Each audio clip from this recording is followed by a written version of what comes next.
So, the first piece of information that came out here is they're saying pretty much, you live your own life and do not compare yourself with what other people are doing, okay? Don't compare your life with another person that might be in the same age group, in the same profession, in the same, relationship, like similar relationship, etc. So it's all about, everybody's life is going to be different.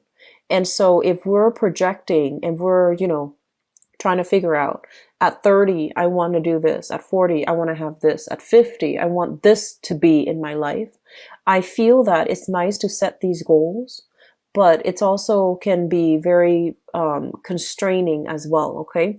And especially if you're setting your goals, pegging your goals to another person, and especially if you're comparing yourself where you are timeline wise with another person that might be that you feel is very successful or they have all these things going for them, it would be very detrimental for you to do that. Okay. So the first thing that came out essentially is you need to live your life your own way. The second message that I feel for some of you is this. And it keeps going back to relationship. And I try to make these a lot more general, but it keeps going back to relationships and why it happened the way that it did. Okay. I feel that a lot of you are mourning the loss of somebody. So there's still this mourning period. So we have here the Five of Cups. And the Five of Cups, I feel that in this situation, some of you are not really sure you did the right thing. And some of you wish for a second chance. And you're just like, if I had done this, if the other person had done this, it would have worked out. And I feel that, you're not somebody that really doubts yourself often. You're very directed with your energy. You know what needs to be done and you get to it. Okay. So that means even making the hard decision. But I feel that this is an emotional decision. And when overall across the board with everybody, when it's an emotional decision, we don't always act rationally. We don't always filter it out through logic. We think about, emotionally, what could I have done differently? Was that the best outcome? What could the other person have done something differently? And could we have achieved the best outcome together? So there's a lot of what ifs. There's a lot of what ifs. There is enough like accepting the situation. Okay. And, I feel that some of you have a very, very long standing karmic relationship with another person. And I feel that it was long standing. It was very tumultuous. It was very emotionally deeply rooted. And the relationship itself was all about security. So here's what I feel. I feel that for some of you, the security comes through the fact that you like the way that you look with the other person in public. Okay. So it could be like an ego gratifying type of relationship where you both might be seen as the power couple, or you just, you might be very attracted to the other person. They likewise are very attracted to you. So the relationship really boosts your self-esteem and you identify so strongly with that relationship, your sense of self-worth, your security was pegged on that relationship. And with the relationship no longer being in the picture, you might have this a little bit of an identity crisis, a little bit of a self-esteem dip, and you're trying to find your footing. And then for others of you, there were promises, great promises made in this relationship, and you held that person in high esteem. And so you were waiting for the promises, and the promises, for whatever reason, there was a separation, and I feel that the person never held up their end of the bargain. And so your sense of security, you put your life on hold. You try to build wealth together with the other person. And you felt that, it was going to go the distance. It was going to be the one. It was going to provide you with that, that coming home, that end of the road, happily ever after. And it didn't pan out. And because your future was pegged on that person, now you're going through a period of withdrawal where you're trying to figure out, where do I stand now? What do I do now? So I feel there's still a lot of, I'm sensing, sadness and grief. For some of you, this might not even be recent, but I feel that there's this sense of like, what do I do now? Who am I now? And so there's a lot of reassessment happening here. And I feel the reassessment is not entirely healthy because, you are your own person, right? And so because you're your own that person that is no longer in your life should not detract you from who you are, who you have always been originally. So it's almost like a false sense of like, it's like an identity crisis, but I do feel that in a way, it's forcing you to rebuild. It's forcing you to, figure out, get to the fundamentals of you, who you are as a person first. Before this person came into the picture, who are you innately? And how has they chipped away at who you are? How has, that relationship, that karmic relationship, how has it really affected you? So you can look at it as, did I grow a lot from the relationship? Because I feel like a lot of you have grown. It really stretched your ability to love. And because you really love that person, you were emotionally wrapped up. And that's when I mean, like, we tend to lose ourselves. And then for others of you, I feel that regardless, no matter what you think about that relationship, there was a lot of growth as an individual. You grew a lot in that relationship, and I feel like you grew for the better. And so take it in strides because, we encounter other people so that we can grow, so that we can become the best person that we can be in this lifetime. Okay. And also relationships as well prepare us for the person that we're meant to be with. And so I feel that releasing that person, I feel some of you have done it physically. You had to, they're no longer in the picture.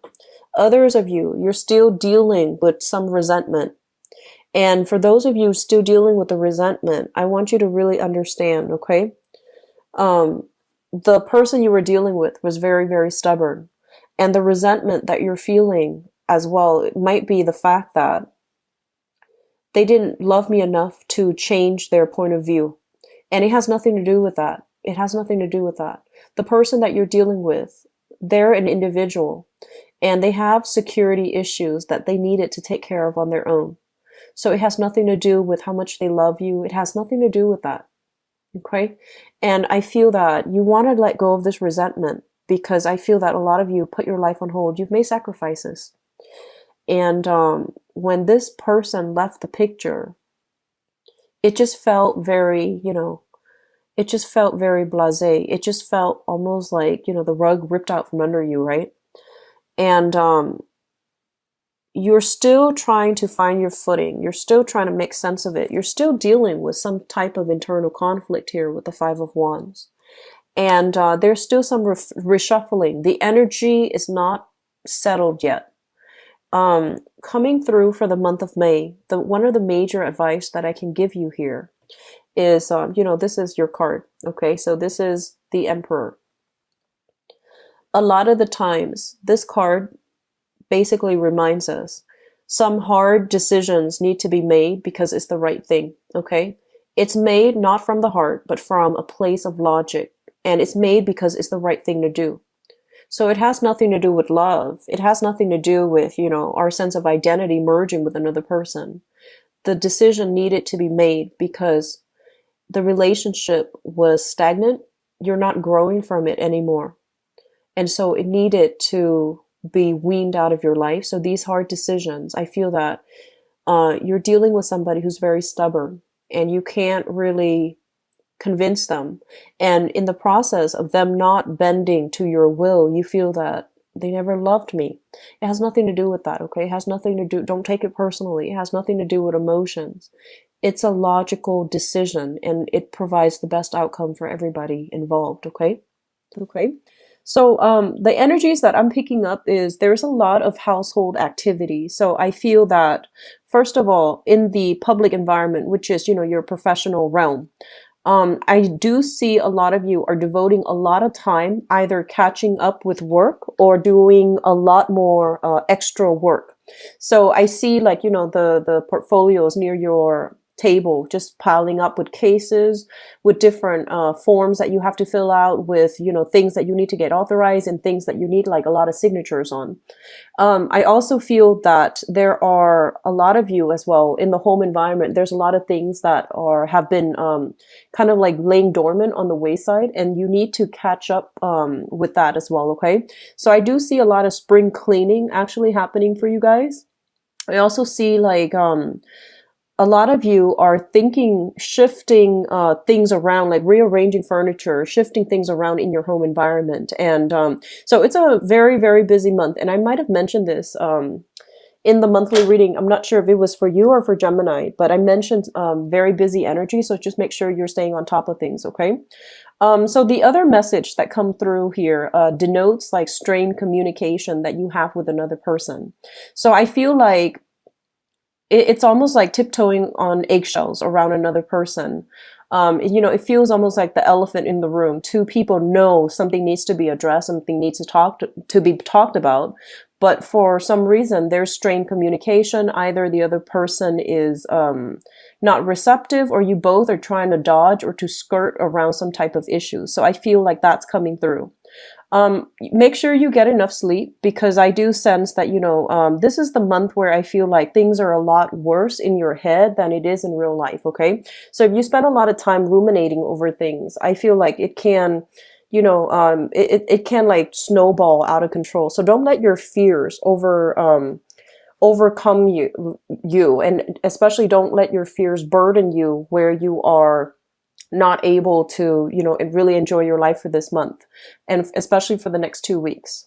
What I'm seeing as well is I'm sensing there isn't a lot of opportunities for you to spend money this month, which I feel is a good thing. It's almost like there's a lot of stuff happening in the work environment and then also in the house environment. So it feels to me like you might not have the adequate time necessary to, you know, go out, enjoy yourself, and to be around other people. And so as a result of that, I do feel like there's a lot more opportunities to entertain guests at home and to stay home as well.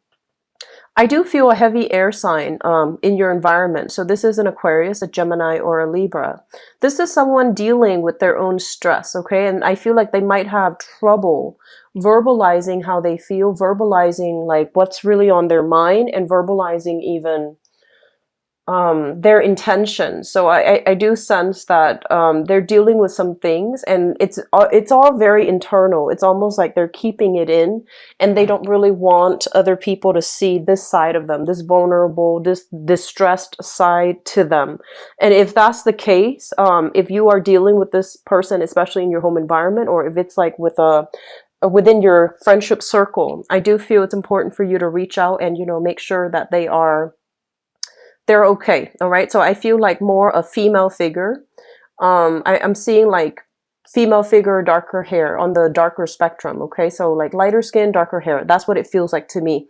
And especially if this is somebody living in your environment, I feel like they're dealing with some financial stress on their own, and they're dealing with some work related situations. So it could be, you know, stress from work, or not finding work, or some things like that. So I feel like they're concerned first of all with work, and then the lack of financial income that's coming through for them. So overall, I feel like for a lot of singles, there might be, you know, sparks of attraction to a new person. I feel that you're not really, for some of you who are newly single, you're not really at a point where you want to date.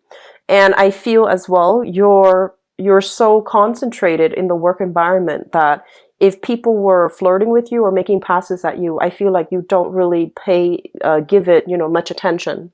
But I do see a lot of flirtations around your environment. It's almost like people like what they see, and they're trying to approach you, but you kind of like wall up. You put up this wall, and then they don't really know how to, you know, approach you, how to advance towards you. I feel like there might be a water sign, so Pisces, Cancer, Scorpio, in your work environment that might be a little bit shy about approaching you, but I feel like there's some interest coming through from their end. Okay, it's like they're looking at you, and they're showing interest, and they're trying to approach, but you know, you're keeping them kind of like at arm's length. Okay, so that's coming in the work environment. So the last message I have here pretty much is I feel like the last week of the month there will be a lot of opportunities to get together with other people. Okay, so I feel like you are finishing up like a batch of something and then you're sending it out. And once you're done with that, it feels to me like you have a lot of downtime, especially the last 4 days of the month where you can, let your hair down and enjoy the free time and enjoy, catching up with people once again. So you have some really good things coming through.